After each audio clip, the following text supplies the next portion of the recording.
তো hello' guys, কি খবৰ? আপোনালোকৰ আশা কৰিব ভালে আছে। আজি আপোনালোকৰ এটা আপডেট লৈ আহিছো। অসমৰ জনপ্ৰিয় এজন ইউটিউবাৰ আছে, ইউটিউবাৰৰ ওপৰত এফআইআৰ কৰিছে যে ইউটিউবাৰে পডকাষ্ট চেনেলটোত এটা অন্ধবিশ্বাসৰ প্ৰচাৰ চলোৱাৰ নিচিনা হৈছে। যদিও বা চেনেলটোত ভিডিঅ'টো আপলোড কৰাৰ সময়ত ডাইৰেক্ট লিখা আছিলে যে কোনো অন্ধবিশ্বাস প্ৰচাৰ চলোৱা নহয়, জাষ্ট সাধাৰণ জ্ঞানৰ বাবে ভিডিঅ'টো আপলোড কৰা হৈছে। বাট এজন ব্যক্তি অৰ্থাৎ চানমাৰী থানাত এফআইআৰ দিছে যে এইটো ভিডিঅ'টো বা এনেকুৱা প্ৰচাৰ চলাবৰ প্ৰয়োজন নাছিল বৰ্তমান অসমত। সেই ভিডিঅ'টো কি আছিলে আপোনালোক সম্পূৰ্ণ জনাম। তো ভিডিঅ'টো শেষলৈ চাব। পোৱালি ভয় খোৱাৰ পাছত ডিঙিটো কাটি দিয়ে। ডিঙিটো কাটি তেজ ওলাই, সেই তেজখিনি খুৱায় কাক খুৱাই? ইলুমিনাটিত যিবিলাক মেম্বাৰ অসমৰো কোনো নাই বুলি, সেইটো একদম ভুল ভাবিছা।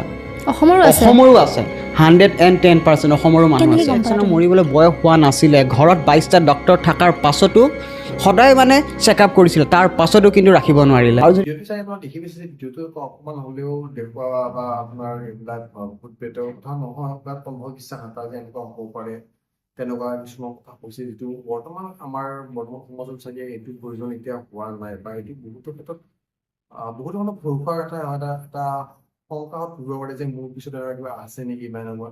তো এইটো বস্তু ছ'চিয়েল মিডিয়াত পাব্লিছ কৰিব নালাগিছিল বুলি ভাবি মানুহজনে এটা বাইট দিছে। তো বাইটটো চাই লওক, শুনি ল'ব পাৰে। চলি আছে। তো পডকাষ্টৰ প্ৰতি আমাৰ কোনো আপত্তি নাই। পডকাষ্টৰ পৰা দুটা কথা আমিও শিকিছো, দেখিছো, বুজিছো। কিন্তু পডকাষ্টৰ নামত কিছুমান কণ্টেণ্ট ক্ৰিয়েশ্যনৰ নামত কিছুমানে এনেকুৱা কিছুমান কাম আৰম্ভ কৰিছে যিটো সুস্থ এখন সমাজৰ পৰিচয়ক নহয়।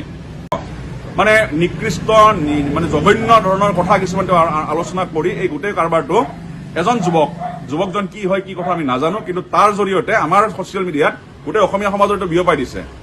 আপোনালোকে জানে, সকলোৱে জানে যে লকডাউনৰ পিছৰ পৰা মানে সৰু সৰু বাচ্ছাৰ হাতে হাতে মোবাইল গুচি গ'ল। তো তেওঁলোকে চাই থাকে, এনিটাইম মোবাইলবিলাক চাই থাকে, সৰু বাচ্ছাৰ মোবাইল খুচৰে।